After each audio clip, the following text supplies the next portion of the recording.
May mga panahon ba sa buhay mo na parang hindi mo na alam kung saan ka patutungo? Yung pakiramdam na kahit anong gawin mo, parang wala ng pag-asa. Parang nawawala ka sa gitna ng dilim. Hindi ito tungkol sa mga okay lang yan o kaya mo yan na sinasabi lang para mapagaan ang loob. Ito ay tungkol sa totoo. Sa mga sandaling bumagsak ka, sa mga gabing tahimik pero mabigat, sa mga panahong gusto mo nang sumuko. Pero sa likod ng lahat ng iyon, may kakaibang kwento. Isang kwento ng pagtuklas na kahit sa pinakaitim na parte ng buhay mo, may liwanag pa rin na naghihintay.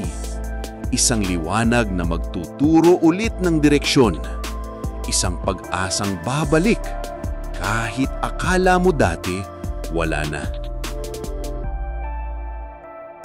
Sa panahon na yon, parang ang bigat ng mundo, di ba? Araw-araw, may mga balitang nakakapagod, mga pangyayaring parang walang katapusan. Problema sa trabaho, sa pamilya, sa pera, o minsan, sa sarili mo mismo. Parang kahit anong gawin mo, lagi kang may hinahabol. At sa gitna ng lahat ng ingay, may mga sandali kang biglang napapatigil at mapapaisip, hanggang kailan ko kakayanin to? May mga gabi na kahit pagod ka na, hindi ka pa rin makatulog. Hindi dahil sa kape o cellphone, kundi dahil sa bigat ng iniisip mo. Yung pakiramdam na kahit nasa gitna ka ng maraming tao, parang mag-isa ka pa rin. At minsan, hindi mo na rin alam kung paano magsimula ulit kinabukasan. Pero sa lahat ng ito, isang tanong ang paulit-ulit na bumabalik. Paano ka nga ba makakakita ng liwanag kung puro dilim ang nasa paligid mo? May mga pagkakataon sa buhay na parang biglang nawala ang sahig sa ilalim mo. Yung isang araw maayos ka pa, may plano, may pangarap. Tapos, kinabukasan, parang lahat biglang gumuho. Minsan dahil sa pagkawala ng taong mahal mo, o sa kabiguan mong hindi mo inaasahan, o sa sistemang tila hindi patas, na kahit anong pagsisikap mo, parang laging may humaharang.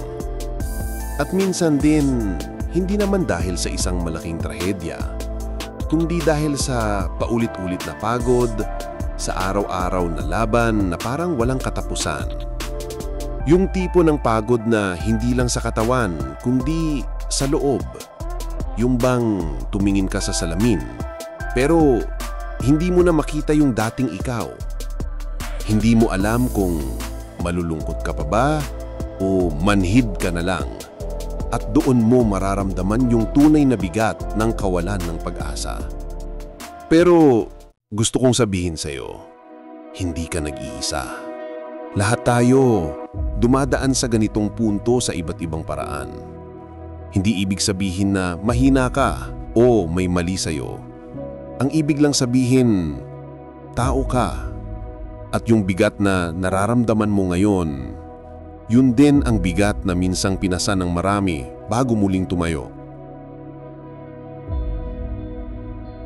May mga sandali sa gitna ng dilim na parang wala na talagang pag-asa.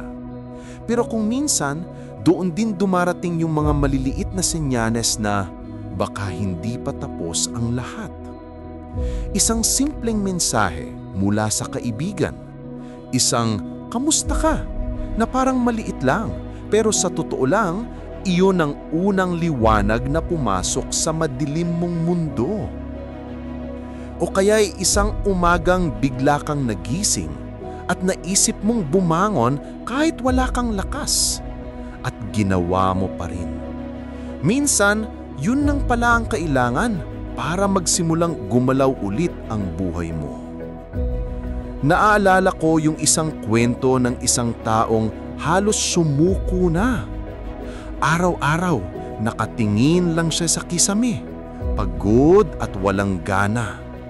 Pero isang araw, pinilit niyang buksan ang bintana At sa unang pagkakataon, naramdaman niya ulit ang simoy ng hangin. Malamig, tahimik, totoo. At doon niya naisip, baka pwede pa. Baka kaya pa.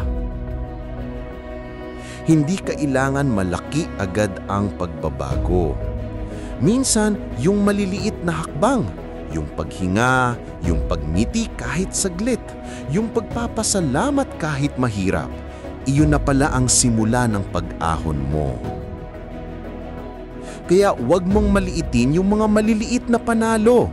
Kasi minsan, doon nagsisimula ang pinakamalaking pagbabalik sa sarili mo. Kapag unti-unti mong natututunan na may liwanag pa pala sa likod ng dilim, doon nagsisimula ang tunay na laban, ang muling pagbubuo ng sarili. Hindi madali. Minsan bawat araw parang isa na namang pagsubok. Pero dito mo matututunan ang kahulugan ng resilience, yung kakayahang bumangon kahit paulit-ulit kang natitisod. Paano nga ba magsisimula? Minsan, sa mga simpleng bagay lang. Yung paghingalong malalim bago magdesisyon, yung piliin na magpahinga imbes na sumuko, yung pag-abot sa isang kaibigan para lang magkwento o humingi ng tulong, at kung kaya, ang paglapit sa isang profesional kasi minsan kailangan din natin ng gabay para muli makita ang daan. Mahalaga rin ang mga maliliit na layunin. Hindi kailangan malaki agad. Sapat na ang makatapos ng isang araw na may kapayapaan sa loob mo. Doon mo unti-unting mararamdaman na kahit mabagal, may direksyon ka na ulit. Ang tawag ng iba dito ay post-traumatic growth. Yung hindi lang basta nakaligtas, kundi yung lumalim, lumakas, at mas nakilala ang sarili dahil sa pinagdaanan. Yung mga sugat mo, hindi na lang alaala ng sakit, kundi patunay na nakaya mo. At tandaan mo, hindi ito isang tuwid na daan. May mga araw pa ring mabigat, may mga gabi pa ring tahimik at puno ng tanong. Pero sa bawat pagbangon, kahit maliit lang, isa na yung panalo. Dahil ang paghilom, hindi isang beses na nangyayari. Ito ay isang paglalakbay, araw-araw. Alam mo, minsan akala natin tapos na ang kwento natin, na wala nang pwedeng mangyari, na wala nang bagong simula. Pero ang totoo, hindi pa nasusulat ang mga susunod na kabanata. At kung tutuusin, hawak mo pa rin ang panulat. Baka nga hindi na bumalik ang dating sigla. O baka iba na ang magiging direksyon ng buhay mo ngayon. Pero baka naman doon mismo, sa bago, sa hindi inaasahan, mo matatagpuan yung bago mong dahilan para mabuhay. Kasi minsan, ang mga pangarap na nadurog, iyon ang nagbubukas ng daan para sa mga pangarap na mas totoo, mas ikaw. Kaya ngayon, habang pinapakinggan mo ito, gusto kong hamunin ka. Gumawa ka ng kahit isang maliit na hakbang. Pwede yung simpleng paghinga ng malalim, pagsulat ng pasasalamat ngayong araw, o pakikipag-usap sa isang taong matagal mo nang tinatabihan ng kwento mo. Kahit isa lang, kasi minsan doon nagsisimula ang lahat. Tandaan mo, walang iisang paraan para makaalpas. Iba-iba ang proseso ng bawat isa at walang tama o maling bilis ng paghilom. Ang mahalaga, kinikilala mo na may posibilidad pa. Na may pag-asa pa rin, kahit ngayon ay parang wala. At sa oras na maramdaman mong wala ka ng patutunguhan, balikan mo to at alalahanin, hindi pa tapos ang kwento mo.